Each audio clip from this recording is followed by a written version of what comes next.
It's a long haul here at Worlds. We're ready for day 2. And what a banger to start us off, Eddie. Yeah, I already love the conclusions that people have jumped to after a single day of performances. You know, like, obviously LCK, now the greatest region to have ever existed, 4-0 on the day, looking to continue their win streak here against EDG. I mean, I think a lot of people would come into Worlds generally and say LCK is the greatest region to ever exist. They've won the most World titles. But, Team I mean, you say that, but I think that a lot of the sentiment was still that the LPL dominance, you know what I mean? Like, expectations were that LPL are the new kings of League of Legends, all 4 teams. Many people tout being able to get out of the group stage, but it was the LCK that did start with the 4-0. Let's see if they can continue their win streak today as T1 goes up against a long-time rival in the form of EDG. I want to say it took us 30 seconds to get our first kings in, so great job on that. It's definitely a European casting desk. Let's get through these bans. So T1 on the blue side, get rid of Scouts LeBlanc, the Rise as well, and then Flandre's Lucian expected in that top lane. I love this. Thank you, EDG, LPL. You're a genius region. The cat is back in the hat. She's back in the bag. She's banned from this game. No Yuumi here. Alongside that, Lee Sin getting taken away from Oner. Okay, so a lot of mid lane priority removed from the side of Scout. So it looks like T1's main focus here is to try and get a winning matchup for FAKER, or at least something that he's confident on, and then EDG is going to remove the Azir, so one of the comfort picks taken away from FAKER. Bit of a shame. I've always wanted to cast FAKER's current Azir because I feel like he plays Azir kind of like you play Lee Sin. You know, he's very aggro, wants to get in your face, wants to use that ultimate, but unfortunately we're not going to get to see that in this game. Instead, we're going to see the Twisted Fate instant lock-in for FAKER. So, Twisted Fate obviously very well known for once getting level 6, being able to impact the rest of the map. So we'll see what he's able to do with that. Perhaps their game plan is to try and shut down EDG's bot side, which is touted as one of, if not the best duo bot in the world. Yeah, Viper very much seen as the best AD carry in the world generally. And Meiko, so much experience on his shoulders, was actually one of only 2 players on this EDG roster that was there when these 2 teams met last, all the way back in 2017. Then he was on the wrong end of a 0-2 scoreline. Today, he'll be trying to get redemption for that. Graves picked up for EDG in the top lane, though. Oh, could, of course, go jungle. Could, of course, we have seen a little bit of Graves mid, but the expectation is, after Flandre played it yesterday, that he will take it back into top. Yeah, I think that's one of the great things about Graves right now in the meta is that you can flex it between top and jungle if you so choose. But yeah, primarily I think that it is a little bit stronger up towards the top side of the map, especially as a blind pick, because it seems that many teams haven't found a reliable answer into the Graves top, especially running that fleet footwork. You have so much sustain, you have so much wave clear, you have the dash and the ultimates to add that extra safety. Like, he's a difficult champion to gank, he does well into many matchups, and he does seem to be like one of those safe blind pick tops that many teams are aiming for right now. I think part of his power is the flexibility within the build itself, right? You can pick it blind and then you can go bruiser, you can go heavier into damage, you can build more sustain. Yesterday we saw Bloodthirster as an early item on him as well, just for that extra sustain through some of these fights. Silas picked up as an answer to the Twisted Fate, no surprises there, matching the roam ability with that hijack. And we're going to have a full top side of the map locked in for T1. Jace up towards the top itself for Canna, and Oner will be taking Xin Zhao. I wouldn't be surprised to see EDG match that right now, given that we assume for now that the Graves is going into the top lane, the Silas into the mid. They could just grab themselves something like a Jarvan if they wanted to. We heard on the analyst desk, we heard Lyric talking about how Jiejie is more of that role player. And right now, I think one of the things that EDG needs is a little bit more engaged. So I think that you have a pretty good dive comp already with just Silas and Jarvan in tandem with each other. You have a pretty solid mid-jungle, but of course, the devastating and terrifying Twisted Fate gold card into a Xin Zhao on your face is going to be a very terrifying prospect as well. So pretty strong mid-jungles from either side. Mid lane likely to be a big factor as we move further into this game. But now the bot lane is going to be the focus as we move into the second half of the draft. I wonder if we'll see EDG get rid of the Ezreal here alongside that Thresh, just remove any dashes from Gumayusi on this AD carry. It's not his most played, only a 40% win rate on it over summer, but still something he's very comfortable on. Although I think Teddy, out of the 2 AD carries for T1, would be more associated with Ezreal itself. Misfortune taken away by T1, a pick that was ubiquitous with draft yesterday. Saw it basically in every single game. Very strong after her ult buffs a couple of patches ago. Well, Aphelios is the other one that really stands out to me, because especially when you think back to the finals for EDG, it was Viper's Aphelios in those team fights that was absolutely demolishing FPX, and I feel like that is going to be the primed, or the go-to pick, the one that everyone wants to get their hands on. And with the support bands continuing to come through for EDG, this Aphelios is really what I'm keeping my eyes on. Will T1 choose to ban it away, or will they say, we have an answer for it? Because right now, T1's draft is very topside focused. You know, you have the Jace, you have a roaming Twisted Fate, and you have a very proactive early game jungler in the form of Xin Zhao. If they wanted to pick something safe, and you assume that Viper is going to go for something like the Aphelios, which is now going to be removed, Ezreal is a very safe blind. So it seems that, you know what, they don't want to have to match up against it. So the question is, what will Viper now go for? He obviously has a very deep champion pool. He's played a wide plethora of different champions. So the question is, what will he choose to go for in a composition like this? Looks like they might be saving it for last pick. Just want to see what the enemy AD carry locks in. There's the Leona, continues that wombo combo composition with the Sylas, the Jarvan diving in. Leona, of course, with the Solar Flare. Teams so well with the Cataclysm. Bit of a volcano of doom there for EDG. T1 now have to look down towards that bottom lane. AD carry, or bot laner, I guess, and support left to pick here. With Braum and Thresh removed, we are falling down that pool in terms of supports. And usually you'd look to something like a Nami, but into this dive composition from EDG, it's going to be very difficult to play a squishy support. Gumayusi here going towards that Ziggs. So I also wonder if this is a takeaway from Viper as well, just because we know the LPL bot lanes are very effective at these kill lane Ziggs Leona bots, but also offers a little bit more AP damage, gives T1 a little bit more wave clear and a little bit more siege, and while they will lack that consistent DPS that an AD carry can provide, they're going to answer with a Shen support, a very aggressive support. Usually Shen has huge power spikes between the levels 1 and 3, where you want to try and play in the face of your opposition, look for early kills. So perhaps we're going to see a little bit more aggression from this T1 2 versus 2, as it seems like EDG is going to round out their bot side with a Jhin Leona. I do love the fact that LCK is coming in with a very obvious different support strategy to everyone else. The Yuumi first pick for Damwon yesterday, now it's getting banned away. Here we see Keria going for that Shen for extra protection. He hasn't played it at all in summer, so it's something he's been keeping in his back pocket. Of course, Shen support is something we've seen in the past. It's not entirely novel, but it's great to see these new picks coming out here on day 2 of Worlds. Looking across these compositions, EDG have a lot of strength if they can get their jungle mid ahead. The ability to chase down T1 is very strong, but I wonder if that Ziggs and Shen will put a spanner in the works. Well, I think one of the biggest things for T1's comp is how well they can play around side lanes, because you think about it, you have the Ziggs ultimate as a global, you have the Shen ultimate as a global, you have the Twisted Fate ultimate as a global, and I think the whole game plan for T1 is heavily invest in Canna, try to get Canna ahead as quickly as you can, and then look to try and play through the side lanes, utilizing Zig to try and match cross maps so you can instant wave clear, and you can use the Shen and Twisted Fate to set up 3-man side lane ganks to really snowball and play through Canna. So this very much feels like Canna's game to really pop off from the perspective of T1, whereas EDG, they're looking to get those fights going. They have a lot of utility, they have a lot of engage. Around these neutrals is where they're going to look to fight. So this early game is going to be really important. Can Canna get ahead? Can T1 set Canna up for success? Or will EDG be able to stall things out and get the team fights that they're looking for? In the LCK, Canna was the key focus for for T1 many times. His Jace 8 and 2 with 700 damage a minute. Truly the epitome of LCK Jace. The question is, can he, with all of the eggs in his basket, carry T1 to a victory through this early game? EDG, very happy to scale up. It's something they did so well through the LPL. The finals, I think against FPX, they were a little bit more aggressive in the early game, but historically they've been a team that waits towards that team fighting point. And when you have double AD carries, your team fight is very strong. Certainly is. EDG, they have a lot of damage at their disposal, and they definitely do have a decent early game. But I think that when you kind of look at how they scale, and I think one of the big things for Jhin in particular is I always think about him as he struggles into tanks because he only has 4 shots, right? And while those shots hit hard, when you're going up against a front line, it can be very difficult to get through. However, when you look at T1's comp, you're saying, oh, actually, this front line, not that terrifying. I think that when you get a 4th shot, that can do a lot of damage to this composition from T1. You only have to be really afraid of the Shroud from Shen. I always forget the name. The Twilight Shroud? Is it that one? The one that mitigates Twilight the Shroud? auto attack? Twilight Shroud is a Kali. Spirit's Refuge is Shen. This is why it's QWENAR. Yeah, that's I mean, that's you why use I stick those. to this. That's the thing.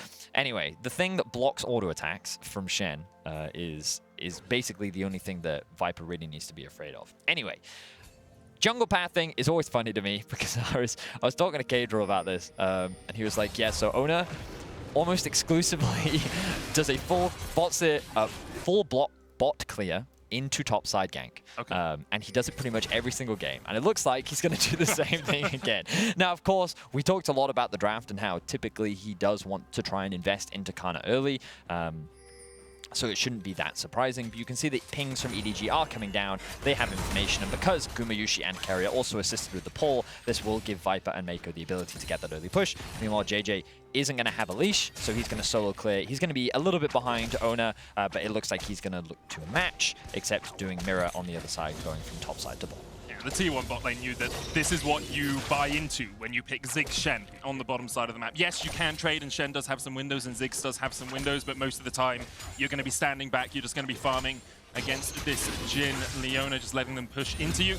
Oner was pinged out there on his Razor Beak. Ward spots him, so EDG have full awareness of where the T1 jungler resides. Let's have a quick look at FAKER here, because this is what we see often in pro play, how people use their prio to get early information. Unfortunately for FAKER, he wasn't quite able to drop that ward on the Raptors, so they don't have full information, but they can be pretty confident that Jiejie is pathing from top side to bot. The problem for T1 is largely that no one pulled for Jiejie, so they don't have concrete information as to where they are, where he is. They just likely have a rough idea of where they expect him to be. But EDG have done a really good job of utilizing that early vision. They dropped that early ward onto the Raptors, and then Flandre, using his prio, will drop it onto the blue buff, so they have full information as to where Oner is. And I think that it's in Jiejie's best interest by playing the Jarvan to actually avoid Oner, because Jarvan in the early game, while you can do a lot of in terms of gank setup and you do have early damage, an extended trade against a Xin, you're going to lose. So he wants to make sure that he can guarantee himself a scuttle grab. You can see that he's done his full clear down towards the bot side of the map, and thanks to the bot prio that his team does have, he should be able to secure that scuttle as well. Yeah, as a jungler here, you are so happy for your bot lane. You're like, okay, you guys have pushed it in, just walk up through the river. If you want, Viper can back, he can go buy his first item, and because Meiko is there, Jiejie knows he's entirely safe, even with Scout backing away. So early on, both junglers tracked relatively well by their opposing man. As you said, T1 didn't have concrete evidence that Jiejie was where he was, but because of the ways the waves were pushed, that is to be expected. This is a good little position here from Oner, able to sneak past the vision that was supplied by that ward. Gets a couple of wards down into the EDG base, and he wants to reset as well, because you don't want to be going into fights when you're at an item disadvantage. He hasn't gone back yet. He would be at a pickaxe disadvantage to Jiejie if a fight did happen. But this was pretty interesting, largely because many junglers, especially at the pro level, what they'll do is they'll use their ward early, and then they'll reset, trade it for the sweeper, and then they'll come back out onto the map. Sometimes they'll even just grab the sweeper even earlier so that they can clear out any potential early vision. But Oner held on to his trinket, and then in his first recall actually chose to use it where he expected Jiejie to actually come back out onto the map, and now he's gotten information as to where Jiejie is. So now T1 have information as to what Jiejie is up to. They have to be careful, and FAKER is, look at how FAKER is playing in the mid lane right now. He's kind of pathing towards the bot side of his jungle a little bit more, respecting that possibility, and so really good information. The person that's in danger right now is Canna, because look at the flank from Jiejie. He's managed to navigate his way around the vision. Canna doesn't know that he's here. Wave not in the best of spots for Canna either. He's going to step up and get a couple of auto attacks down. Flandre could dash forward with the quick draw. Jiejie, patience. He's like a doctor who's got a lot of patience in this top lane as he decides not to go for the fight. Flag and drags away. And I wonder why EDG decided not to pull the trigger there. I think the main reason was Canna never quite overstepped. You know, you always have that line where you know that, hey, if a player goes past this point, even if they flash, there's still a good chance we can get that kill. But Canna, great patience there, because he knows that his jungler's not on his side of the map. So he instead shows that respect. He says that Jiejie is somewhere around the top side. If I overstep, the risk of me getting ganked is very real. FAKER's not level 6 yet, and while he does have TP, we probably don't win that 2 versus 2 anyway. So really good respect there from Canna. And so far in this early game, it's just a lot of information trading. Both teams playing around where their jungler is, what information they have. And in terms of the farm, everything looks very even. But now that level 6 has come through, Oner's going to miss the ward in that. But surprised he didn't actually check that. So Flandre is just going to use his ult, and now it's going to get spotted out. So yeah, just overall very safe. You can see a couple of attempts here and there. But now that the level 6 have come through, this is where EDG really need to be careful of what FAKER is up to. But remember, Scout can always steal that ultimate away and is able to follow alongside in the event that FAKER tries to do something a little bit sneaky somewhere on the map. The last time these two mid laners met up in 2017, it was FAKER who came out on top, but EDG had leads in both those games, Vedius. 10,000 gold ahead in the first one before FAKER's Shockwave found them all, and 5,000 gold ahead in the second one before, once again, FAKER was able to pull a clutch play out. Historically, it has gone in T1's favor, although EDG did deny the first ever MSI title from T1 back in 2015. It's kind of crazy, like, we heard Shox talking about it, right? We're at a point in League of Legends where organizations and rivalries have literally spanned over years, and of course this doesn't look like a huge number of games in terms to really create a rivalry, but because of the impact that some of those games have had, you know, the fact that it was EDG that denied T1 that MSI title, it was T1 that denied EDG getting out of groups, that because of the significance of those results, that is where these rivalries have started to grow from. And of course, many players are different, but those rivalries still stay the same all the less. For now, though, still very even between the two teams. You can see T1 with a slight gold advantage. I think by and large, that's coming from the Twisted Fate passive. But yeah, I think that for now, EDG is pretty happy with this. The fact that nothing has gone too wrong, the fact that FAKER hasn't been able to, as of yet, find successful play, but I wouldn't be surprised to see T1 go on the offensive. Look at this. Keria making his way up towards the top side, will be spotted out. Oner right behind him, and look, FAKER's in the fog of war. Jiejie is now a little bit worried. Flash away from Jiejie. Keria was the flash follow as well. Destiny used by FAKER, but T1 unable to find the EDG jungler. They do get pushed in the top lane here, which means Canna should be able to secure a plate with a little bit of assistance from their support. This is such a pleasure to watch, Medic. Because words are struggling today, we'll get him out. Because you can see how aware both teams are. Jiejie was looking at the minimap and saying, FAKER's missing, Keria is top, Oner is probably somewhere in between the two of them, so he positions himself in a way where he can get out should anything happen. And now it's EDG on the offensive. Flash then play the chasers on, Oner pops the Crescent Guard, but Jiejie jumps onto him with the Cataclysm in his first blood over to Meiko. Canna now has to flash the wall. EDG able to collapse on the top side Rift Hole. Great collapse coming out from EDG. They're able to punish the fact that Oner is isolated in the river. They have the numbers advantage, and there's no way for him to escape. A lot of flashes were burned there on the side of T1, but it is EDG. They end up coming out on top. They equalize the gold once again, and they will find themselves with the Rift Herald. Great stuff in this early game from EDG. EDG just able to hamper any plans. T1 had to get Canna ahead and then obviously get the kill over onto Meiko as well. Not really the target you want it on, but getting your support a little bit more tanky. As a support player myself, just give them all the kills, you know? Get them the gold. Locket's great. It does everyone a shield. You don't need damage if you have shielding, Vedi. Hey, I mean, the tankier the front line and the stronger the engage, the easier your team fighting is. Exactly. Am I right? Love those supports, because they support you. Now, I think that with this Herald, EDG have some options. So they could, if they wanted to, use it mid lane. Oh, hang on, Jiejie. He doesn't have Sylas, but Sylas has TP, and you can TP. No. Oh, he stole the Chenault! No flash, Chenault coming out as well, and Oner is down. Scout steals away the stand. United, as you say, EDG get their second kill on the board. I was looking at the minimap and I was thinking, whoa, Jiejie, I don't know if this is a great idea because T1 have the numbers advantage here. But what I didn't realize was that Scout in the previous fight had already stolen Keria's ult, and they were saying, you know what, we know where Oner is and we can punish him. And that's exactly what they do. Really great play there from EDG, and it is Scout that ends up picking up that kill. And what I was going to say is they can use the Herald. I think they should use it either mid or top. The reason why you would use it mid is to deny FAKER the ability to roam as easily as he normally would, because he won't have access to that tower and that extra bit of security. Alternatively, you can throw it top. Put Canna a little bit further behind than what T1. Remember that he's one of the main parts of this composition that you ideally want to try and play around, especially utilizing those side lanes. And if you remove that tower from him, you only make it harder for him to side lane against someone like Flandre. So that's kind of what I expect EDG to do with this Herald. Of course, they still have plenty of time left to use it. Let's see what they decide to do. I just had a quick mosey, and Scout having 2 global ultimates to steal away benefits EDG so much. Hijack is on an 80-second shorter cooldown than Destiny.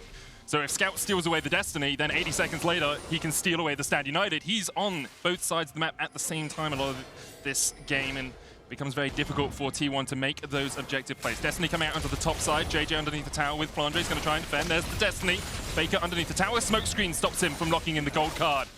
And will just force EDG to back away. Just fantastic awareness once again from EDG. The positioning from Jiejie, he doesn't leave his top out to dry, and every single time T1 is saying, we want to make this top lane play. We talked about it extensively in draft, right? We said like, top lane is what T1 want to play for. They want to try and get Canna ahead. They want to take down this top tower. But nope, Meiko's on his way. Jiejie's already in position. The TP is up and ready to go for Scout. Like, EDG is just so aware of what T1's win condition is, what they want to do, and they are denying it. For the time being, as long as they just prevent T1 from doing what they're doing, that EDG is, as a byproduct, getting what they want. Because they will be able to play towards these neutral objectives. They can play towards these team fights. And they should be able to come out on top in the 5v5, which, as a team, they are often praised so much for.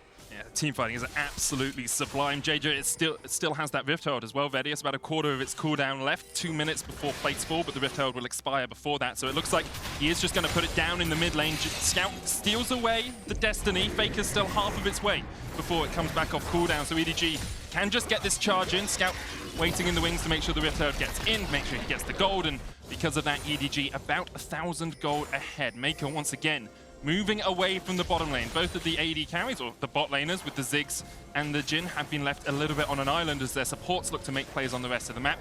Meiko spots that he's on a ward, so we'll just clear that out and work his way down through this river. We can see how topside focused this game has been because of the lack of Drake being killed yet, right? Yeah. We're 12.5 minutes in, and neither team has even looked at that Drake. And again, it's because EDG is saying, we don't care. We want to make sure that Flandre is totally fine. We want to make sure that Canna doesn't get ahead. And you know what? The Drakes can come a little bit later. We'll get them. We'll get to it. Look, the pings are coming down right now, in fact. But Meiko will be spotted out on a ward. And it's like such an interesting vision game. And it's just really impressive to me to see how both of these teams are leveraging their vision and how they're playing around it. But most impactfully, it's a matter of how they recognize each other's win conditions. Oh, Scout's actually going to use the TF ult to get back to base. He needs to get back to Boris. He was shutting his shop in about 3 minutes' time. He was like, I have to get back quickly, can't just base. Reminds me of old Rek'Sai Ultimate with the farm alarm. I remember, yeah. I do remember that. Yep, that was, as Keria liked to put it, that was tempo. Well, no, I'm using it in the wrong context. But the point is, you get really big tempo advantage from it, right? Because you like, not only do you decrease the time of your back, but you also then get back out onto the map so much faster. And you can see the look, Scout's already back in mid lane, will have the push in mid, and now he's going to move into the fog of war, start creating some threat, but because he's going to get spotted out by some vision. Not as scary. T1 got tempo murdered, I guess. Something along those lines? Kind of. Because the problem with the word tempo is it means so many different things to so many different people, and that's why we don't often use it on the broadcast. In League, it has a very specific meaning, right? Which is very much... basically, it's who gets to make the play first on the map, you know? And the easiest way to think of tempo is who... You have tempo if you're back out on the map first, because it's kind of like your turn is an easy way of thinking about it. But right now, EDG have control, so they have denied all vision in the river. They're kind of forcing T1 to face check into them, and they're basically making T1 feel a little bit uncomfortable. I really like how our observers are highlighting this here, because EDG are doing a great job of utilizing their pressure and their windows where they know they can move and have numbers to try and deny vision and get a little bit more over the map. And now their lane assignments are starting to shift, because EDG is saying, well, okay, Viper's got his first item now. He's got his upgraded boots. He's level 10. We want to start involving him, and he doesn't have TP. So what we'll do is we'll send Scout bot. He'll start getting all of this solo XP, and we know that he can easily 1v1 Faker on this Sylas, and should a fight kick off, he can TP in. Now, EDG also know that the Herald's been started off, so notice Scout's come back to base, wants to spend a little bit of that gold. He's grabbed himself the stopwatch, and now EDG is ready for the fight. T1 lost the last fight around the Herald. EDG now setting up for it once again. Faker locks in the... Well, hasn't actually locked in the card yet, but we'll be looking for that gold for the win in this game. Rift Herald down to 4,000. That's going to reset, you have to feel, as it begins to charge towards Oner. Reset comes out. The fight's going to start as Meiko dives in. Super Mega Inferno Bomb's going to do a lot of damage onto the backline. Jiejie still pushing forward. Scout dives onto the back, and that is a very dead Oner. Faker forced away with the Curtain Court. Flandre low, the Immortal Shield will proc. Canna has a lot of mana and can put down a lot of damage with these shock blasts. EDG about half HP on everyone apart from Scout. T1 continue to step forward, continue to look for the fight, but EDG holding them at arm's length right now. The poke damage from T1 is absurd. Keria now spotted on a ward as he steps forward. Scout has the flank. Meiko going in, and look at the damage going down onto Canna. He's dead. FAKER has to get across the wall. Gumayusi flashes, and EDG once again win the fight. Another very clean team fight from EDG. Great patience, great flanks, and just great utilization of their ultimates as well. They're going to extend to a 2k gold lead. They're going to secure themselves another Herald, and EDG are looking strong in their first matchup against T1. EDG just finding such coordinated fights in the middle of that after they killed off Oner. It looked perhaps like T1 had a chance just to poke them, to prod, to get some extra damage down, but then Canna went a little bit too deep and EDG collapsed. As you say, 2,000 gold lead now for EDG. So again, just look at the patience here from EDG. They don't need to overcommit just yet, but the second they see Oner out of position, that's when they go in. The Shen ultimate that is stolen by Scout is then used to come in. And then look at this Leona ultimate here onto the backline. Zones 2, stuns 2, which means that even if they wanted to help Oner, they couldn't. Now, of course, EDG funneling into this choke point is a great position for Gumayusi and Canna with all of their poke, but then EDG patiently wait for the re-engage. They find themselves another pick, and T1 ends up struggling. And you can see that T1's ability to start a fight is actually very reliant on Oner. He goes in, he uses ultimate, he buys a little bit of time, maybe FAKER can ult behind someone, but their actual engage tools are not great. They have great poke and they have great globals to try and attack side lanes. And it looks like they're trying to find another pick here on a side, but great vision once again from EDG will deny T1 this opportunity. And it's just a matter of control. EDG have controlled the vision and the game from start to finish, and they have been playing these team fights extremely well. Such an impressive game we've seen from the LPL champions. Most decorated team in the LPL versus the most decorated team in the LCK, and currently it is China coming out on top. Mid lane tower will fall. EDG have just negated, nullified any threat that T1 had in the early game, any threat of that Destiny Stand United combo. And because they've been able to do that, they're now getting in towards the portion of the game that they like. The team fight, the 5v5s. And with it, they have a strong lead as well. Importantly, as you said earlier, early Dragons were not a point for either of these two teams, so that first Drake was only taken about 5 minutes ago. Next one up will be a Mountain, and EDG currently setting up on the top side. Don't seem to be too concerned with pushing it down towards it as of yet. Right now, they're just trying to maintain control over the river. They're doing a great job of it. You can see how difficult it is for T1 to actually face check when there is no vision available to you, because you're face checking well into a Leona, which is never really that pleasant. They do, of course, have great poke, which T1 is able to land at times, but if EDG forces the engage before some effective poke can come through, it doesn't really result in a huge amount. So let's have a look, though. 3 members of T1 around the top side of the map. FAKER has the ultimate as well, but EDG, once again, quick to respond. Scout has the TP, which means that he's happy to just chill in the bot lane. And Medic, you talked about it, like, right now it doesn't look like he has either one of the ultimates, but he's kind of alternating, isn't he? He's just stealing the TF ultimate, stealing the Shen ultimate. And as long as he's got one or the other, he doesn't even need... I don't think we've actually seen him TP this game. I don't think so either. I don't think he's actually used the ability yet. Maybe to get back to a lane at some point. But even then, I don't think he did. I think he's had such. All over the I think he's had such great control over his wave that he's never really needed to use it. So impressive stuff from Scout. This will be T1's first turret, though. You could say it's impressive. You could say, well, why didn't you take Ignite if you never used the TP, right? It's like my top laner's in solo queue. Might as well just win the lane. Well, he's got it in case. That's true. We'll see. And it means he can thread in the side lane while EDG play off towards the top side of the map, of course. A little bit of jostling, a little bit of joking. We know the TP on the Silas works out, and he's looking to trade onto FAKER here. The Everfrost's going to lock Scout underneath the tower, but here comes Meiko, waiting for the wave to push in, just trying to keep FAKER from going forward. There's the Stand United as Keria's going to join this solo player coming out. Cataclysm for the follow-up. Keria with a good double stun. FAKER with the stopwatch. Stun cards coming out. And now T1 are looking for the fight on the bottom side. Jiejie down. Carter calls coming out. Scout diving underneath the tower, but he almost falls as well. They managed to kill off Canna, but Scout is in for a world of hurt as he comes out of this one. Meiko getting chased to the top side. Stolen away. The Stand United. FAKER's down. And now underneath the tower that no longer stands, EDG continue to advance. Gumayusi finally joining the fray. Good dash forward there from Flandre. He looks for the damage onto Oner, but both teams will disengage with a 2-for-1 lead for EDG. Wow, I think that was a big overcommitment from EDG. They really wanted to force that fight, but FAKER did a great job of stalling things out with the Shen ultimate and the stopwatch. But EDG, they were able to collapse that bit sooner. Gumayusi could not join the fight. And with a great ultimate coming out from Viper, they're able to turn it around. So let's have a look at this new Axe effect replay and see how things pan out. So here's Faker. Notice how separated Meiko and Jiejie are from the rest of the team. Scout can't offer any damage. The stopwatch buys a lot of time. The TP comes through from Canna, and then Jiejie ends up dropping. But here, look, the ultimate from Viper, dishing out damage onto the backline. Scout's able to buy time. And then this play from really nice shot from Viper. And then look, he steals away the shell. And then look at how big the shield is, because of course he's scaling it with AP. Then they secure themselves the tower, and they try to grab themselves a couple more kills, but T1 end up escaping. So a very fine line EDG walked in that fight. It could have been a big opportunity for T1 to turn it around, and had Gumayusi gotten there a little bit earlier, if he'd had that TP available, that fight could have ended very differently. But still, EDG, they remain in control. 4K is the gold lead, 2 towers to their name and 2 dragons. You talked earlier about rivalries between some of the best teams. Not that many games played, of course, between T1 and EDG across their history, but there was a small semblance of last time they met in this game. Of course, EDG have a strong composition as the game goes on. T1 don't have the full-on engage tools that they had with the Rakan Orianna last time, but with the EDG in a 5,000 gold lead, I'm sure a lot of EDG fans at home will be thinking, I've been in this position before and we weren't able to close it out. Let's see if they can lock it in and secure their spot at the top of their group.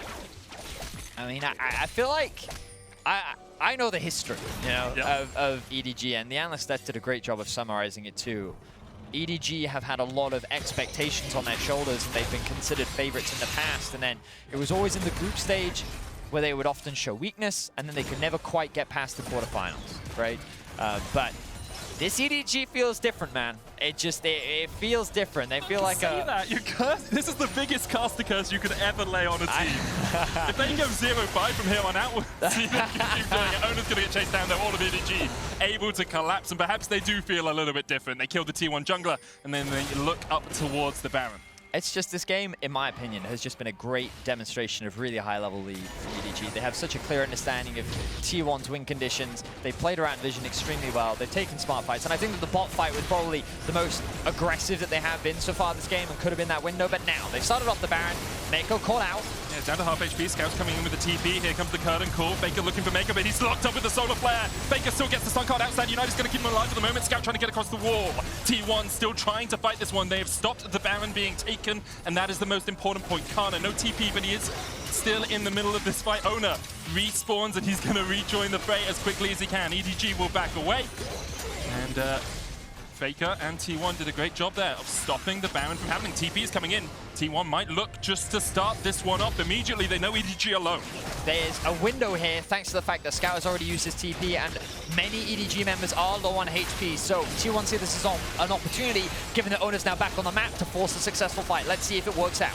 Flandre full HP though, Viper down to half. Meiko forced away, no solar flare for him. Scout off towards the top side, has the flash, has that engaged potential. Jiejie as well. Flash Cataclysm, very much a possibility. Destiny coming out, there's a blast going to the back of the pit. Keria tries to get onto Jiejie. They jump into the pit with the Cataclysm coming out. It's Oner who secures it. Scout low in the middle of the pit. Gumayusi and Faker just trying to act on the sidelines here, trying to back away. Keria forced up towards the top side. Baron secured by T1, but the fight will go well and truly in EDG's favor. Keria dies at the end. Only 2 members of T1 survive. But a really great play still from T1. The decision, the window that they had to at least get a little bit more control back into their hands, they were able to take advantage of it.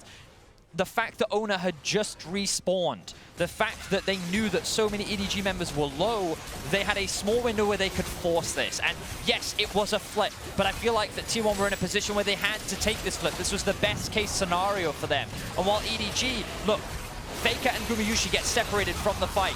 Oner, in a 50-50 smite here, is able to secure it before losing his life, and then Gumayusi ends up doing so much damage on the backline that they end up getting themselves a couple kills as well. Oner is just the sacrificial lamb here. Keria is forced to lose his life as well, but 2 for 3, Baron in your back pocket.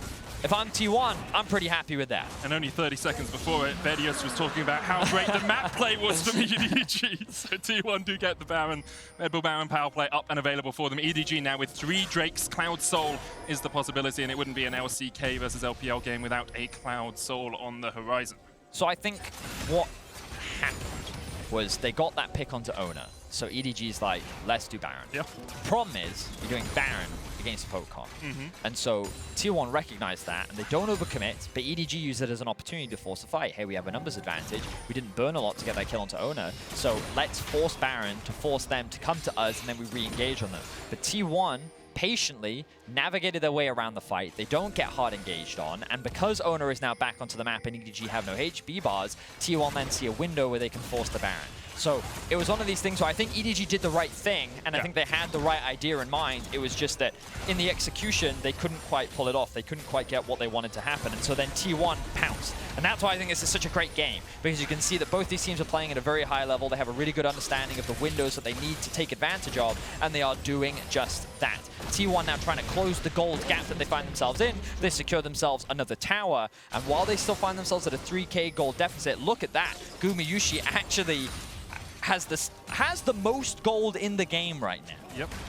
Which is interesting considering how much T1 decided to focus the top side in the early game. Gumayusi, of course, Zig's very good at taking down towers. The satchel charge does a lot of damage. He's obviously picked up some plates throughout the game as well. But almost 300 farm at 27 minutes is going to stack you up in terms of total gold. The Baron about to expire, though. Only an extra 500 gold taken off it on top of the 1,500 you get for it. However, T1 will be very happy with the delay of game, because if EDG had taken that Baron, it felt like it was pretty much game over. It certainly felt that way. The thing is now for T1, they can just buy more time. You know, they were falling further and further behind. Levels was something that was really going to be a big struggle for them, but it's going to get better.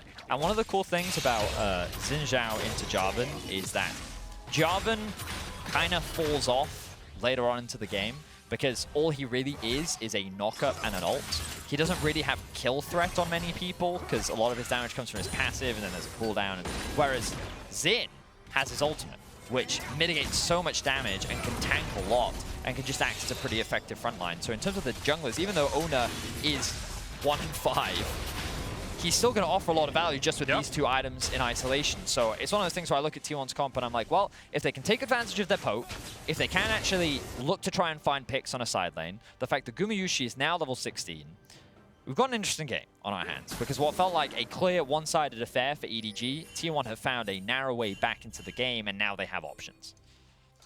27 flashbacks, I'm just going to say it again. Canna at 3 items now is a lot stronger on this. Jace didn't get all that gold funneled into him in the early game, but still farming up a storm and able to get himself into a pretty strong position. 2 items complete on Gumayusi as well. Those 2 key poke members for T1, both very strong. I wonder where Gumayusi will go next. He's got an Oblivion Orb. You can see there's some healing reduction picked up on the side of T1, but I wonder if he'll finish out that Morello's or if he'll decide to go towards Rabadon's third here with that needlessly large rod. It's very much an option for him. You can see as well, EDG now deciding, well, Cloud Soul available for us. In a minute and a half, we're going to set up Vision down towards this bottom side. T1 accepting Vision off towards the top. It's actually very close between the spawns of the Baron and that Cloud, and I wonder if EDG will be willing to give one up. There's always the option to trade a Soul for a Baron. Not always the best deal. We've seen it go both ways, but Cloud is permanent, the Soul is permanent, whereas Baron, of course, expires in 3 minutes. Thing is, I really think if T1 got a Baron, oh, Viper's in trouble! There's the Destiny Viper. Cleanse Flash into the Gale Force. He manages to escape. Flandre putting the damage down here as well, and FAKER has to walk away. Viper was in trouble. Both sums burnt on the EDG AD carry. Such a narrow window once again, and T1 pounce. I feel like both teams are hyper-focused right now, because you can see Viper recognized, he was like, uh-oh, I have picked the wrong spot to base in before the T1 members even showed up, and he was quick to run to the wall because he recognized that's my best out. But then the flash comes through from T1. TP. There's quite a deep TP though. Scouts looking for that flank. Flashes available on everyone but Keria. Scouts still waiting in the wings, waiting in the darkness. Flandre pushing in the top side. T1 corral into the mid lane. Only FAKER stands alone. Know? Does FAKER know? He steps forward, he steps back. Oh, to be in the mind of FAKER for a second, because right now his positioning could cost T1 everything. Scout backs away. T1 gain priority in the mid lane and work their way up towards the Baron right now. Oh, they're going to start it up. It. Flandre's on the Drake. Flandre's on the Drake, and EDG now 4 members strong can push against this. That Drake's going to be down in about 4 auto attacks from that Graves. Oner, half HP, current call coming out as Viper looks for the damage. Fake off towards the side, Scout chasing him down. Scout will land the root, the Solar Flare going down to the Faker as well. And with the Zenith Blade, he has to pop the stopwatch. Cloud Soul secured for EDG, and Faker is down as well. EDG win the fight on both fronts. Beautiful pick coming out from Scout. It was that dance between the two mid laners, hiding in fog of war, but the moment Faker threw out his stun card, he revealed an opportunity for Scout. Meiko with the immediate follow-up from the ultimate. EDG are going to secure themselves the soul, they're going to get themselves the Baron, and just like that, EDG snuff out T1's chances. 5,000 gold now, their lead. Cloud Soul in their back pocket, and the good thing about a Jin is you can be impactful even without your summoners. Viper there just pops the curtain call well out of range of anyone on T1 and is able to put the damage down and get those slows. Faker trying to find an avenue to approach the fight, but just couldn't get it. Scout now level 17 on this Silas. Highest level on the game, teamed up with Flandre, 3 levels ahead of Faker. Yeah, it's an awkward position for T1 to be in right now, because I feel like both Scout and Flandre, they're difficult to deal with in a side lane. You know, we haven't really talked about Flandre at all this game, but 4-0 and 4 on this Graves has not really made a mistake from what we've seen so far, and is like a massive damage-dealing threat in a side lane. Very difficult to be able to push out on 1v1. And so, like, a lot of your hope relies on the poke coming out from Gumayusi and potential damage that you can get before a good fight, but the Elder spawning soon. I don't know if EDG really need it, because their game plan should be to set up control of a mid-wave, look to use their numbers bots. Is that a TF ultimate? No, I just misheard. And you can see them doing it right now. They're pushing in through bot lane, they're pushing him through mid. Faker was forced to go and catch the top wave, and this Baron buff does reduce the impact of that wave clear. But wherever Gumayusi is, means that EDG just doesn't have to be, and they can secure these towers. Of course, Baron up minions a bit more tanky than normal minions as well, meaning Gumayusi will struggle to work his way through them, even though he can put down that explosive minefield. EDG playing those 2 lanes well. Solar Flare coming out, there's the curtain call as well. Faker takes a chunk. Oner trying to block for them, but Keria still found with the 3rd shot. 4th's about to come out. It hits Oner as the Crescent Guard falls. Canna minion surviving here. Scout still in the mid lane. There's a whole wave that T1 now have to deal with. Canna minion dies down towards the bottom side, but the mid lane inhibitor tower will fall as well. Scout just buffing up those double cannons. The shot blast does land, but Flandre and Viper very easily heal that back up. And now T1 just decide to defend their bot lane inhibitor tower. Mega Inferno Bomb stolen away, doesn't really get the damage down, but Keria has to dash away, and that's mid lane inhibitor and the bot lane inhibitor now under fire. Scout continues just to wail away on that mid inhib. It will fall, so will the bottom lane, and EDG. They've got everything they needed out of this Baron buff. They can back away. Good patience being shown by EDG, not giving T1 really any opportunities. They're going. Looks like a pick. They're looking for it. They can't quite catch out Flandre, who manages to flash and escape and continue unkilled here at Worlds. Didn't die yesterday, yet to die today. Same with Scout. EDG solo laners just having a barnstormer of a performance so far here in 2021. So now I can say with a lot more confidence, this EDG just feels different. Yep. Give you that one. They are clean, they are crisp in their execution, the control that they have, the performance of each of their individuals. You can really see why they are considered one of the tournament favorites and how dominant they have been looking so far in the group stage. Of course, this is only their 2nd game. Group stages can be quite the torrent of emotions for many fans. And there's still a lot left to play, but this EDG team looks solid. And with only 1 inhibitor left, with the Elder Dragon spawning in 2 minutes time, you feel like that this game is done and dusted for EDG. It's just a matter of how they close things out. The biggest struggle for them is Gumayusi and the amount of wave play that he does have on this Ziggs, and it does just make sieging that bit harder, especially without the Baron buff. They do, of course, have the option to just go for the all-in dive. You know, Solar Flare, Scout diving in as well with the Abscon Dive. Duck Cataclysm, you can just focus down Gumayusi. Question is that the wisest idea? Instead, you can just wait for the super minions to start doing work in the middle and the bottom lane and get this wave pushing in. The top wildcards will clear it out just a little bit, but still T1 have to deal with 4 members of EDG pushing in here. Scout taking away a red buff. And go back to base. Going back to base, he has TP. Just your classic solo queue mid laner. Yep. He knows his priorities. Of course, as you rightly said, he does have the TP and can join at any moment. He's going to use that in the mid lane to create another point of pressure. Viper and Faker just trading blows right now.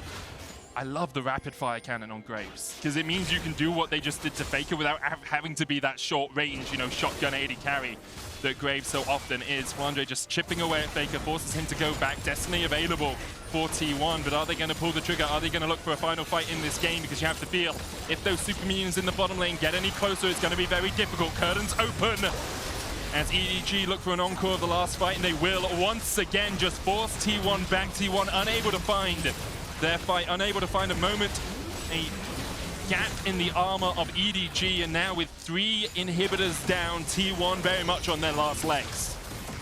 Viper has so much damage at his disposal. Can he use the 4th shot there? I was curious as to whether we get to see how much damage he could do.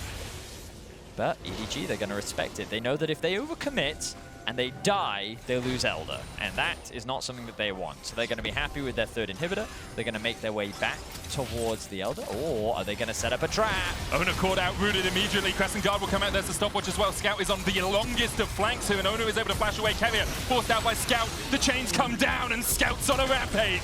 Cataclysm follows it up as EDG look to rout T1 in the doors of their base. Only Keria, Gumayusi, and Canna survive, and they're going to get forced away. Canna dives in, but just doesn't have the damage. The Jiejie was not strong enough to carry T1 through that fight, and EDG are now knocking on the Nexus. Look at Scout. He's cutting off the escape route for Gumayusi. He's going to get himself another kill. EDG are going to wipe T1 off the map, and EDG are going to look to go 2-0 in the group. That one was personal for Scout as he takes down T1 4 years after their last defeat. EDG 2-0. An impressive game from EDG overall. I still liked a lot of what we saw from T1. Yeah. There was a lot of really good playmaking. We could see that their game plan was clear and they did everything that they could to try and execute upon it. It was just that every time they were shut down by EDG. And in the one window where they had to take advantage of that Baron, they took it. And the small windows where they could find picks, they really did take it. And while I do think that EDG showcased that they were the better team today, T1 clearly showcasing that you can't afford to underestimate them, and they're definitely a strong contender in this tournament. Definitely agree with you there, Betty. It was a masterclass on proactive defense from EDG in the early game. Just nullified any chance that